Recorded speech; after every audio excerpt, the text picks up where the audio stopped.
Hello students, welcome to CUET Hindi medium channel. मैं Roshan sir एक बार फिर से आप सभी का स्वागत करता हूं टॉपिक वाइज सीरीज के एक नए एपिसोड में। आज हम बहुत ही कमाल के टॉपिक को डिस्कस करेंगे, जिस टॉपिक से आपके बोर्ड एग्जाम में क्वेश्चन पूछा ही पूछा जाता है, चाहे किसी भी साल की बात क्यों ना कर लें। चाहे उससे न्यूमेरिकल टाइप के क्वेश्चन आएंगे, चाहे MCQs टाइप के क्वेश्चन आएंगे, चाहे थ्योरेटिकल फॉर्मूला बेस्ड क्वेश्चन, सारे तरीके के क्वेश्चन इस टॉपिक से बन सकते हैं। सो इस टॉपिक को अच्छे से समझना बहुत जरूरी है। इस वीडियो में इस टॉपिक को मैं आपको बहुत बढ़िया से समझाने वाला हूं और लास्ट में कुछ ऐसी चीजें देने वाला हूं जिससे आपकी तैयारी सबसे बेस्ट होगी। सो आइए स्टूडेंट्स, अपने इस वीडियो की शुरुआत करते हैं। टॉपिक आज हम दो कवर करेंगे। पहला टॉपिक है आपका विद्युत विभव यानी इलेक्ट्रिक पोटेंशियल क्या है, इसको डिस्कस करेंगे। और दूसरा टॉपिक है विद्युत विभवांतर यानी इलेक्ट्रिक पोटेंशियल डिफरेंस क्या होता है, इसको हम अच्छे से समझेंगे। और अगर आपने इलेक्ट्रिक पोटेंशियल यानी कि विद्युत विभव अच्छे से समझ लिया तो विद्युत विभवांतर समझने में आपको कोई दिक्कत नहीं होगी, चुटकी में आप समझ जाएंगे। तो सबसे ज्यादा फोकस इस टॉपिक पे करना है, दैट इज विद्युत विभव। विभव क्या है, पोटेंशियल क्या है, इसको सीखने में। तो जरा नजरें यहां पे गड़ा लीजिए। मान लेते हैं बच्चों कि हमारे पास एक विद्युत क्षेत्र है ये, ठीक है, और इस विद्युत क्षेत्र में एक पॉइंट है हमारे पास जिसको हमने नाम दे दिया है ए। अब कोई एक आवेश को हम ले लें जो आवेश अनंत पर स्थित है। तो मान लीजिए अनंत पर एक आवेश हमारे पास Q0 है, यानी एक धन परीक्षण आवेश है जो कि कहां पे स्थित है, जो कि अनंत पर स्थित है। और इस धन परीक्षण आवेश को अनंत से वैद्युत क्षेत्र में स्थित इस ए बिंदु तक लाने में जो कार्य करना पड़ता है, उसी कार्य को हम कहते हैं इस बिंदु का विद्युत विभव। नहीं समझ आया? एक बार और देखिए। अगर हम इस धन परीक्षण आवेश को अनंत से, कहां से बच्चों, अनंत से वैद्युत क्षेत्र के भीतर किसी बिंदु तक लाएं तो जो किया गया कार्य है W और ये परीक्षण आवेश का अनुपात है, ये इन्हीं का अनुपात इस बिंदु का वैद्युत विभव कहलाएगा, यानी ए बिंदु का वैद्युत विभव कहलाएगा। और इसको अगर हम गणितीय रूप में लिखें तो VA बराबर W/Q0 लिख सकते हैं। ठीक है, ठीक है, ये पॉइंट आपको याद रखना है। तो जब भी किसी भी विभव की बात होगी तो विभव हमेशा किसी एक बिंदु का होता है। जैसे इस ए बिंदु का विभव हो गया, अगर इसी परीक्षण आवेश Q0 को हम इस बी बिंदु पर लाते तो ये बी बिंदु का विभव हो जाता। तो अलग अलग बिंदु का अलग अलग विभव होता है, ये पॉइंट भी आप सभी स्टूडेंट्स को याद रखना है। ठीक है, जो चीज मैंने बोला आपको वही मैं लिखने जा रहा हूं इसकी परिभाषा के लिए, और सेम वही चीज आपको भी लिखना है कि वैद्युत विभव हेडिंग डाल देना है और उसमें आपको छोटा सा एक परिभाषा लिखना है कि किसी धन परीक्षण आवेश को अनंत से, किसी धन परीक्षण आवेश को, टेस्टिंग चार्ज जिसको कहते हैं, परीक्षण आवेश को, किसी धन परीक्षण आवेश को अनंत से वैद्युत क्षेत्र के भीतर किसी बिंदु तक लाने में, वैद्युत क्षेत्र के भीतर जो चीज मैंने आपको समझाया वही लिख रहा हूं, इसके अलावा कुछ नहीं लिख रहा। इसलिए लिखने पर भी ध्यान दीजिए कि मैं क्या लिख रहा हूं। किसी धन परीक्षण आवेश को अनंत से वैद्युत क्षेत्र के भीतर, वैद्युत क्षेत्र के भीतर किसी बिंदु ए तक लाने में, किसी बिंदु, और यहां पे चित्र में चूंकि ए दिया गया है बिंदु, तो यहां पे लिख देंगे ए तक लाने में किया गया कार्य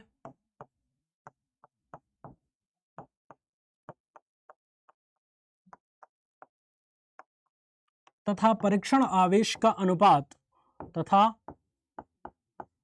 परीक्षण आवेश का अनुपात उस बिंदु का वैद्युत विभव कहलाता है। उस बिंदु, और यहां पे हम उस बिंदु का नाम क्या दे रहे हैं, ए, तो उस बिंदु ए का वैद्युत विभव कहलाता है, वैद्युत विभव कहलाता है। ठीक है बच्चों, यस सर, ओके। अब एक चीज गौर करने वाली है कि जो वैद्युत विभव है उसको V से प्रदर्शित करते हैं, तो हम यहां लिखेंगे इसे कैपिटल V से दर्शाते हैं। और जिस भी बिंदु का आपको निकालना हो, जैसे ए का निकालना हो तो छोटा सा एक ए लिख दीजिएगा V के आगे, यानी कि ये किस बिंदु का वैद्युत विभव है, तो ये है ए बिंदु का वैद्युत विभव। किसी भी धन परीक्षण आवेश को अनंत से विद्युत क्षेत्र के अंदर किसी बिंदु तक लाने में जो किया गया कार्य और परीक्षण आवेश Q का अनुपात है, वही अनुपात इस बिंदु पर वैद्युत विभव कहलाता है। पॉइंट याद रखना है। अब देखिए, इसका जो मात्रक होता है, कहीं भी किसी भी भौतिक राशि की परिभाषा लिखने के बाद तुरंत ध्यान आता है इसका मात्रक। तो यहां पे लिखेंगे वैद्युत विभव का मात्रक, वैद्युत विभव का मात्रक जो होता है वो आराम से आप यहां से निकाल सकते हैं। कैसे निकाल सकते हैं? एक तो फॉर्मूला के जरिए निकाल सकते हैं। तो आप यहां पे देख सकते हैं कि इसका फॉर्मूला क्या है, W/Q। तो V बराबर क्या हो जाएगा, W मतलब क्या है, कार्य, कार्य का मात्रक जूल होता है, और बटे में Q क्या है, आवेश, तो इसका मात्रक कुलाम होता है। तो जूल प्रति कुलाम एक आपका फॉर्मूला हो गया, सॉरी मात्रक हो गया। या फिर वैद्युत विभव का मात्रक एक और होता है बच्चों, बड़ा ही फेमस, वोल्ट। तो वोल्ट भी वैद्युत विभव का ही मात्रक है, और जूल प्रति कुलाम भी वैद्युत विभव का ही मात्रक है। वैद्युत विभव के बारे में अगर आप जानें तो ये जो है वो एक अदिश राशि होती है। कौन सी राशि होती है? अदिश राशि। अदिश राशि यानी इस राशि को व्यक्त करने के लिए हमें सिर्फ परिमाण की आवश्यकता होती है, दिशा की नहीं। दिशा नहीं रहेगा तो भी चलेगा, क्योंकि ये एक अदिश राशि है।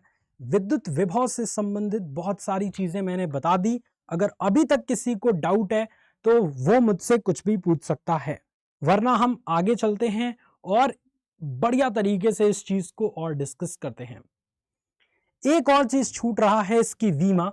तो वीमा आप आराम से निकाल सकते हैं बच्चों, वीमा, वीमा, इसकी वीमा छूट रहा है। तो जैसे ही फॉर्मूला आपको मिल गया आप वीमा निकाल सकते हैं।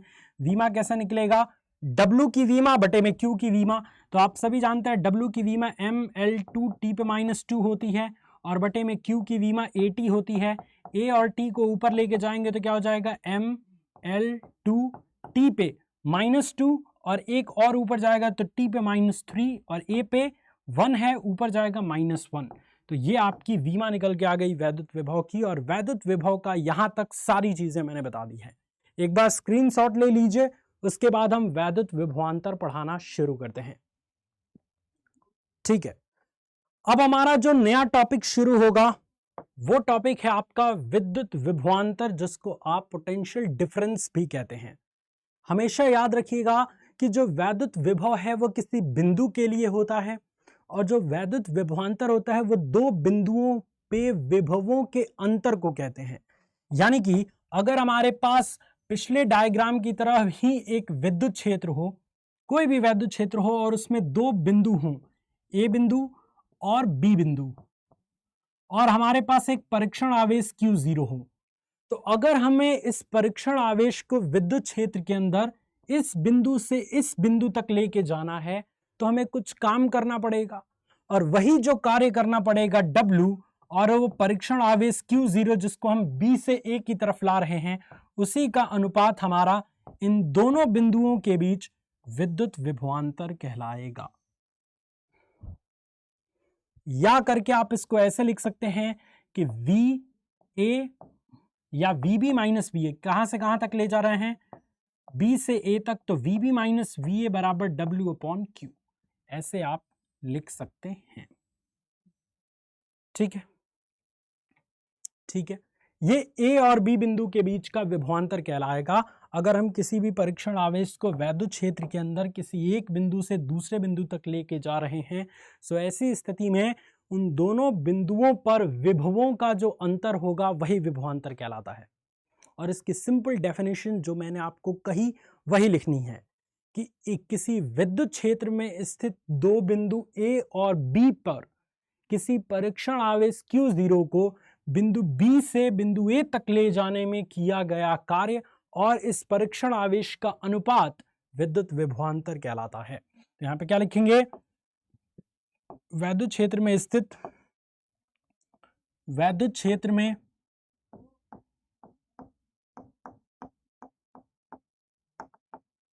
स्थित किसी परीक्षण आवेश को वैद्युत क्षेत्र में स्थित किसी परीक्षण आवेश को एक बिंदु से दूसरे बिंदु तक ले जाने में, एक बिंदु और चित्र में चूंकि बिंदु भी दिया है तो एक बिंदु B से दूसरे बिंदु तक ले जाने में, दूसरे बिंदु कौन सा है, A तक ले जाने में किया गया कार्य,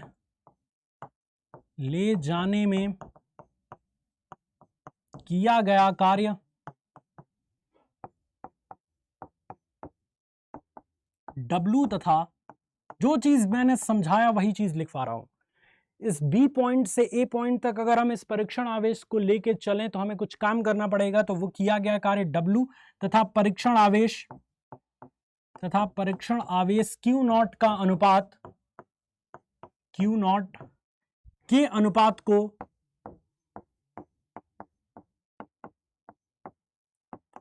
दोनों बिंदुओं के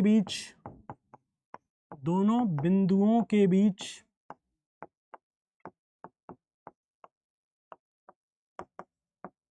विद्युत विभवांतर कहते हैं। विद्युत विभवांतर कहते हैं, ठीक है, दोनों बिंदुओं के बीच वैद्युत विभवांतर कहते हैं, ठीक है। और जिन दो बिंदुओं के बीच में वैद्युत विभवांतर आपको ज्ञात करना है उसको लिख देंगे VAB बराबर W/Q, ठीक है। और उसके बाद से उन दोनों बिंदुओं के विभवों का अंतर कर लीजिए, विभवांतर निकल के आ जाएगा। किस पॉइंट से किस पॉइंट की तरफ ले जा रहे हैं, तो आप B पॉइंट से A पॉइंट की तरफ ले जा रहे हैं, तो इसलिए यहां पे आप आराम से जब करेंगे तो निकल के आ जाएगा आपका विभवांतर दो बिंदुओं के बीच का, ठीक है।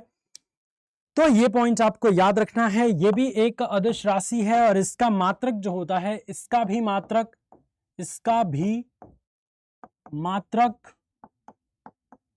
भी जो मात्रक होता है वो जूल प्रति कूलाम, क्योंकि फॉर्मूला सेम है बच्चों तो मात्रक भी सेम होगा, जूल प्रति कूलाम या वोल्ट होता है। और इसका भी वीमा यानी विद्युत विभवांतर की भी वीमा क्या हो जाएगी, ML2 T पे -3 A पे -1 होता है। जो विभव का हमने निकाला वही विभवांतर का हो जाएगा। अंतर सिर्फ और सिर्फ इतना है कि जो विद्युत विभव होता है बच्चों वो किसी एक बिंदु के लिए होता है, और जो विद्युत विभवांतर होता है वो दो बिंदुओं के बीच में अंतर होता है। विद्युत विभव में हम आवेश को अनंत से लेके आते हैं, जबकि विद्युत विभवांतर में हम आवेश को विद्युत क्षेत्र के अंदर ही एक बिंदु से दूसरे बिंदु तक लेके जाते हैं, ठीक है। यहां तक बातें क्लियर हो गई तो जल्दी से बता दीजिए, फिर मैं कुछ और इंटरेस्टिंग चीज बता के इस वीडियो को यहीं पे एंड करता हूं। जल्दी से बताइए।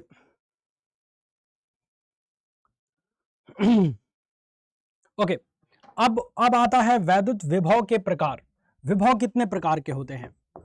विद्युत विभव के प्रकार।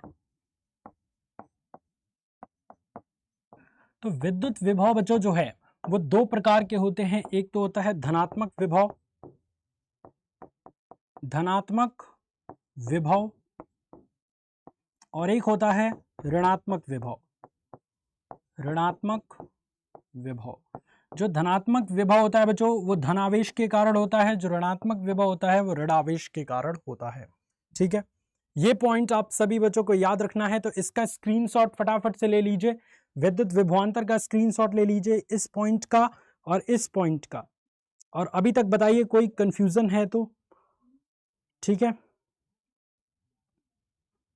और एक चीज और, जो वैद्युत विभव होता है इसका तो आपका एसआई मात्रक मैंने बता दिया कि वोल्ट होता है या फिर जूल प्रति कूलाम होता है। सीजीएस मात्रक भी कई बार पूछ देता है, तो सीजीएस मात्रक जो होता है इसका वो पता है क्या होता है, वो होता है आपका स्थैत वोल्ट। स्थैत वोल्ट होता है आपका सीजीएस मात्रक इस विद्युत विभव का, ठीक है। और 1 वोल्ट बराबर, याद रखिएगा, 1 वोल्ट बराबर 1/300 स्थैत वोल्ट, ठीक है। ये पॉइंट आप याद रखेंगे। चलिए, तो विद्युत विभव और विद्युत विभवांतर से रिलेटेड बहुत सारी इंटरेस्टिंग चीजें मैंने आपको बता दी। अब नेक्स्ट टॉपिक में किसी बिंदु आवेश से r दूरी पर वैद्युत विभव की गणना करना सीखेंगे। अक्षीय स्थिति में वैद्युत विभव का सूत्र निकालना सीखेंगे, निरक्षीय स्थिति में वैद्युत विभव का सूत्र निकालना सीखेंगे, और इसी तरीके से सारे टॉपिक वाइज स्टडी को अपन कंप्लीट करेंगे। अगर आप नहीं जानते हैं तो ऐसे ही टॉपिक बाई टॉपिक हम सभी टॉपिक्स को कवर करते आ रहे हैं। एक टॉपिक वाइज नाम से पूरी प्लेलिस्ट बन गई है, डिस्क्रिप्शन में मिल जाएगी, जिसमें हम चैप्टर 1 से लेके पूरे चैप्टर की एक एक टॉपिक को डिस्कस करके आपके सारे कॉन्सेप्ट को क्लियर कर रहे हैं। सो सारे टॉपिक्स वाइज जरूर देखिए, कम समय में बहुत सारी चीजें सीखने को मिलेंगी। Bye bye, take care, love you all. और शाम को 7 बजे मेरी इसी चैनल पे क्लास चलती है, तो जरूर आइए लाइव क्लास में, ताकि लाइव क्लास में और बवाल मचाया जाए। बाय बाय, टेक केयर, जय हिंद।